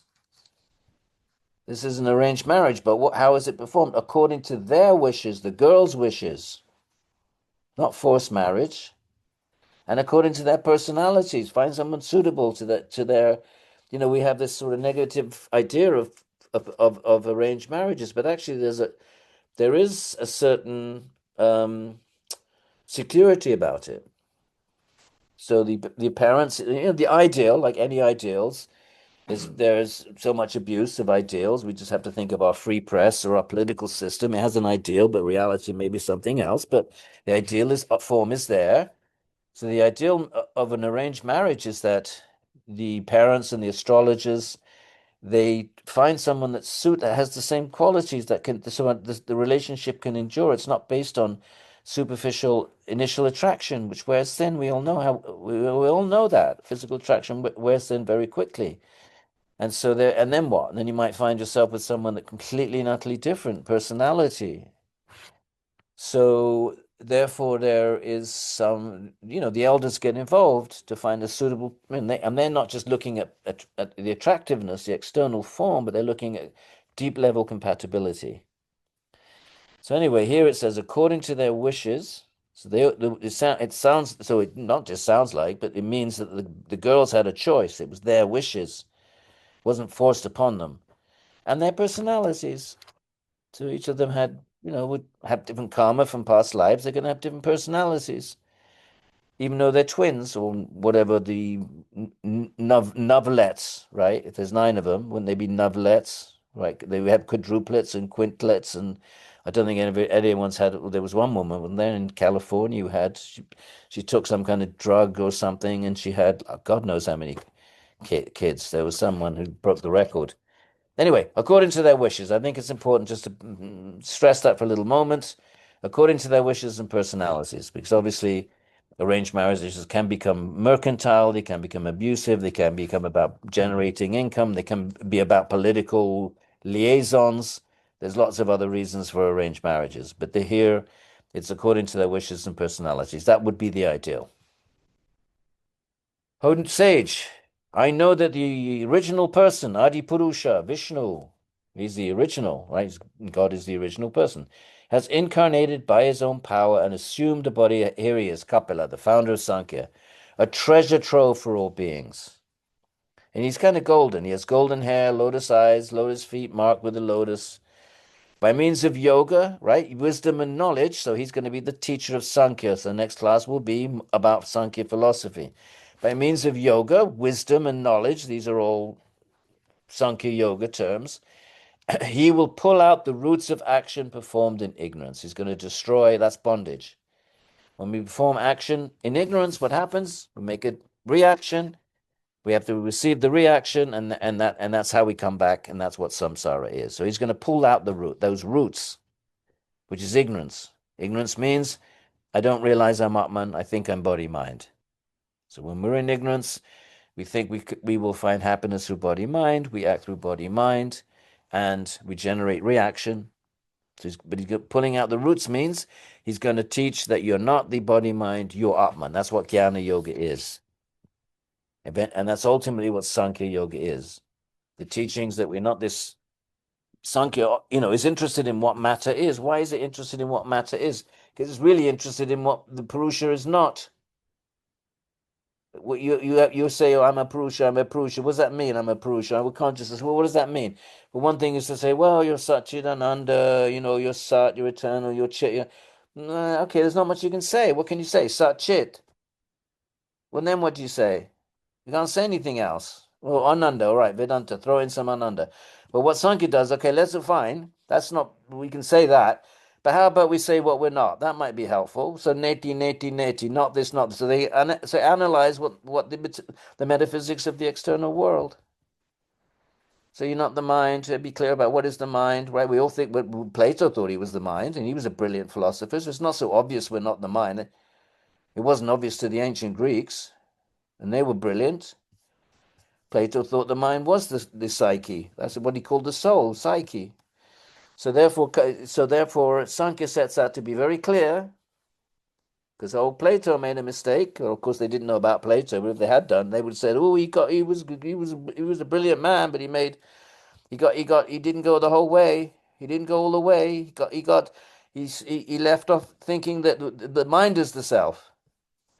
What's the first thing that Patanjali says? Get rid of the mind. Just get rid of it. Chittavritti Nirodha. Stop it.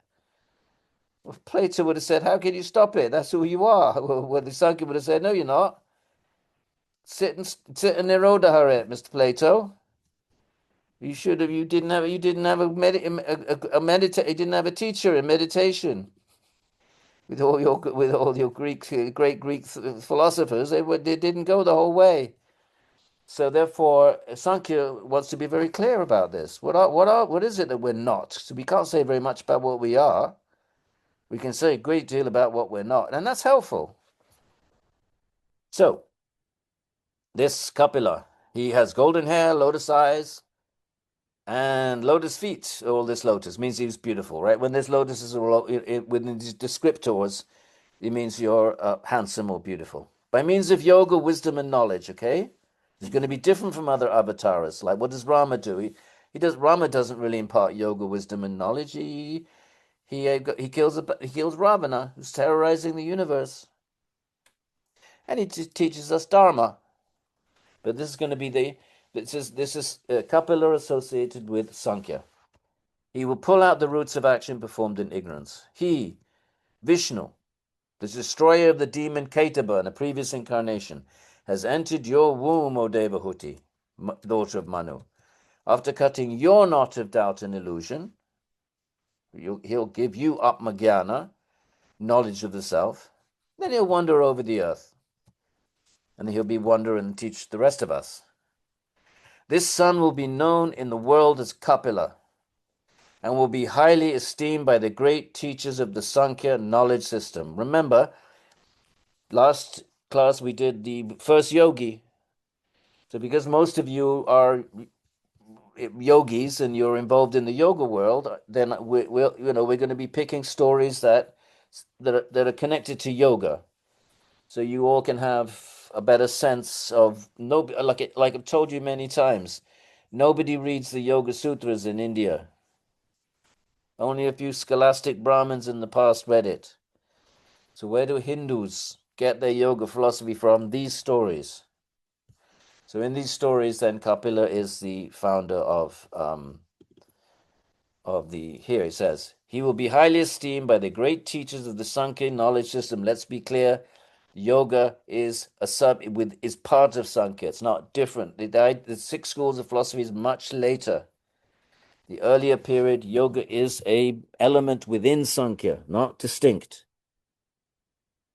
He will wander about spreading your fame. So this might be a good place we got a quarter of an hour for questions. Why don't we stop here?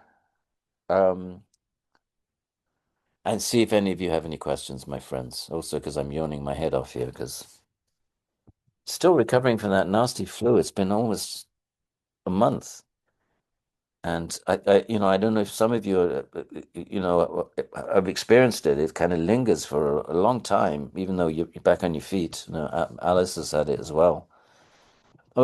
Questions, my friends?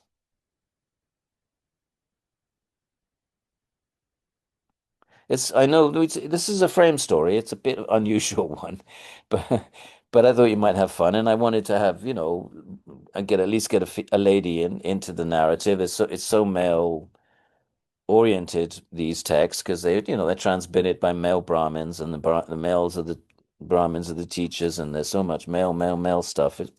Thought it might be nice to have a female, although of course she's still the recipient of the knowledge. She's not the teacher, so we're still, she's still in this sort of, from our point of view, receptive. Uh, she's in a place of she's not delivering the knowledge; she's receiving it. So there's still a power imbalance. I know, of course, we can apply those kind of feminist lenses, but let's just enter into this ancient world without bringing all that stuff with us. Because what we want jnana and we want bhakti. If we start getting sidetracked by social issues, well, that's fine. Then you can write a nice PhD on that and apply a Marxist lens, and fine. That's what you do in academia. You contextualize everything, but that's not what we're doing. We're at least myself and the way I'll be teaching is we're interested in jnana and bhakti. And we keep an eye on the social context. It's not that we're oblivious to it. We can point out, well, feminists would say this and that, and there's nothing wrong with that. But let's not drag our world into this Vedic world. Let's be aware of our moment in time, and in order to get that jnana and bhakti, it's embedded in a social context. So let's not get deviated too much. We can, cast some glances at these kinds of questions, but we're really interested in, at least the way I'm going to be teaching, is really focusing on the jnana and bhakti, because that's got nothing to do with gender and race. That's why we want to go there. We want to go to the Atman. We want to go to the place which is beyond all of this cultural moment, cultural context. But nonetheless, the teachings are embedded in this Puranic context, which is this kind of high nobility, kings, male-oriented. Fine, let's be aware of it and move on. And we're looking for gold.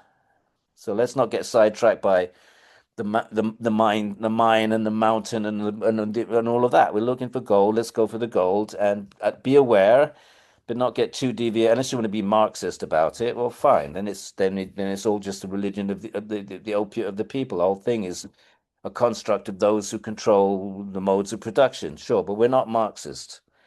At least I'm not, and that's not how we're going to be reading this. So let's keep our eye on what we're doing.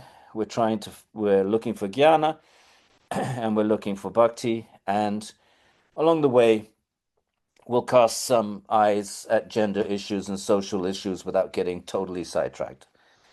But if you're looking for a PhD dissertation, you got quite a few right here. Where's the labor force? Where are the Sudras? Where's 99% of the population? Where's their voice? Right? We can do all of that, but that's not our project. Okay. Questions, my friends? Question, Yes. Edwin, Yes. Professor. Yes, sir. Yes, You- ma'am. You said you have to die alone. Yeah. Don't you? Is that our moment? Is that the true moment? And Yeah. how does, I mean, in the modern context, Yeah. not particularly available, but or recommended, I guess. But I from there, no attachment. Otherwise, we can't move on. Yeah. And it's best for our spiritual well-being. Yeah. We're born alone, are we? We die alone, do we? Can you say more about these? Well, why do you question that? When you're born, right? You the Atman, we the Atman. We're born and we enter a particular womb. Why that particular womb? Well, the yoga philosophy would say it's because of karma. So you enter alone into a particular womb, or at that moment you're with your mother, fine. But when you enter into that womb, you're alone. And then you're born into a particular family. It's all karmic. You have a particular body. That's your karma. You're in a social environment. That's your karma. Your culture, your country, your nation state, all of that.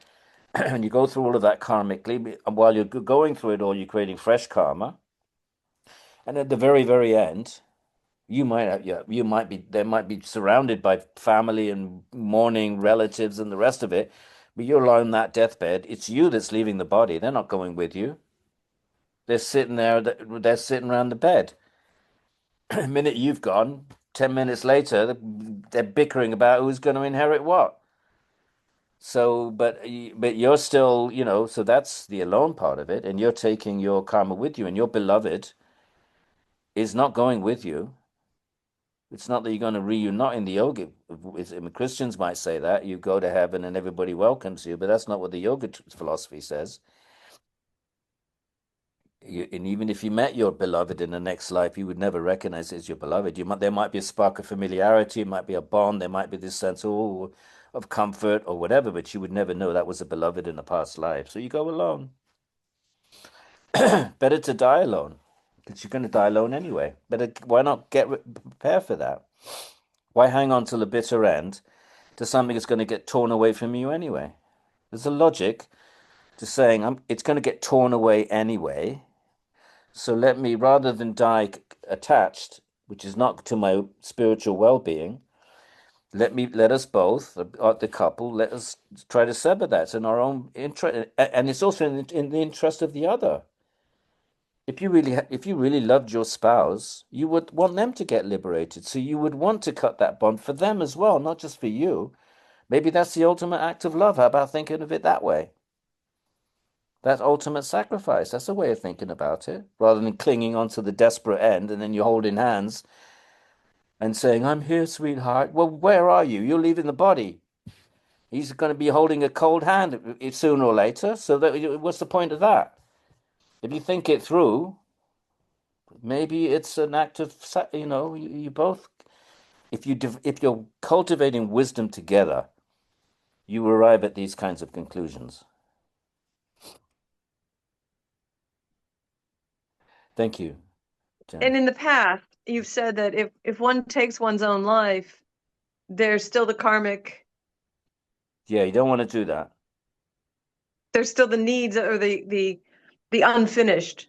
Yeah, because that's in the subtle body.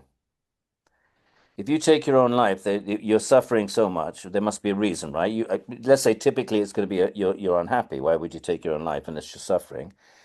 That suffering, it may manifest through the gross body, but it's in the mind, and the karma is in the mind. That's causing that. That's triggering that suffering. That karma is a pocket of karma that translates to 10 years of suffering. Well, after 5 years, it's intolerable. So you kill yourself. You've got 5 years left. So you have to come back and do the 5 years. What have you gained? You've gained nothing. So you have to ride out karma. Suicide is not smart. It doesn't solve anything. We got to burn out our karma and try to create, good karma. Or of course, if you're a yogi, trying to become free of all karma, but not smart. By killing yourself, you do not eliminate that which is due to you. So not a good idea. Don't do it, Jennifer. Don't do it. Don't do it. Oh, I'm kidding. I'm not kidding. planning. I'm kidding. Not planning it. Of But course. I think I took from you at that time when I heard you say that about the suicide, that there's one remains in a state Without a body, not that's one without a possibility. body. Yeah. There's the Garuda Like a Purāṇa says that, yeah. You remain disembodied, but you have the same frustrations that you had that caused you to commit suicide. But now you don't even have a gross body, so you're even worse off. So that is a possibility as well. Thank you so much. I hope you get that. Yeah. I hope you get that monkey you want. Oh, I want to, but you go look in Krishna's realm. The monkeys, the bodies are not made of matter; they're made of Satchidananda Brahman. It's a very different kind of metaphysics there, but that's a subject for another day. Lok. Hi, Dr. Bryant. Hi there. Hi, good morning from Vancouver here. Oh, good morning. Yes. So toward the end of today's class, you mentioned, Yoga Sutra is part of like a Sankhya tradition. Yeah. While the Sankhya claims to be atheist or at least non-theistic, right? Not all. No, there were two schools. There was Sa Ishvara, Nirishvara. So there was non-theistic, which is Vedanta opposes in the Vedanta Sutra. When it opposes Sankhya, that's Nirishvara. But there's Sa Ishvara. We're going to read Sa Ishvara now in the Puranas, are all Sa Ishvara. They're theistic Sankhya.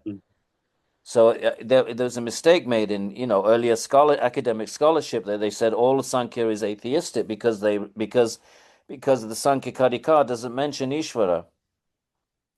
So then they said, okay, Sankhya is atheistic, but that's premature. There is an atheistic expression, but the vast majority, the vast bulk of Sankhya is is Ishvaravadin. The Gita is Sankhya. The Gita is Sankhya. It's got 3 chapters on the gunas, and that's clearly Ishvara. The Gita itself is a Sankhya, has Sankhya philosophy, except Sankhya philosophy. You could call it a Sankhya text. You could call it a Vedanta text. You could also call it a Sankhya text. So that it wasn't. It's not that all Sankhya is non-theistic. The Shvetashvatara Upanishad is Sankhya, and that's theistic.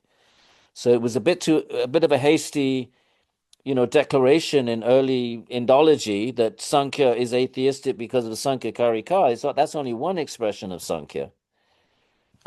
But we see even in Yoga Sutra, the Patanjali, we see the Ishvara Pranidhana there. Yeah. So that would be Sa Ishvara.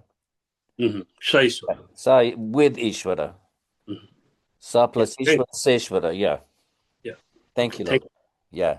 Thank you very much. You're very welcome. Eleanor. Hi, Edwin. Hi. I would like to listen to you kind of comparing the translation of the Bhagavata Purāṇa to, well, not really the sutras, but maybe the Mahabharata or the Gita. Yeah. In rating the difficulty. In watching? In what? Rating the difficulty in translating them. The Bhagavata Purāṇa is much, much more erudite and sophisticated, and much more sophisticated Sanskrit. It's much harder than Gita is. Is like Mahabharata, very simple Sanskrit. Oh, so the poetry makes it more Yes, difficult, yes. not easier. Oh, no. The poetry is right. complicated, it's embellished, it's sophisticated, and you have to know what's going on. I haven't studied Kavya. I'm not even pointing out what's going on because I don't have that training. I hope to have it one day. So especially the 10th book, Krishna story, because then the author has it's an offering. He wants to make Bhagavan, like an artist, you try to make Bhagavan as beautiful as possible. Musician tries to sing bhajan as beautifully as possible because Bhagavan is there.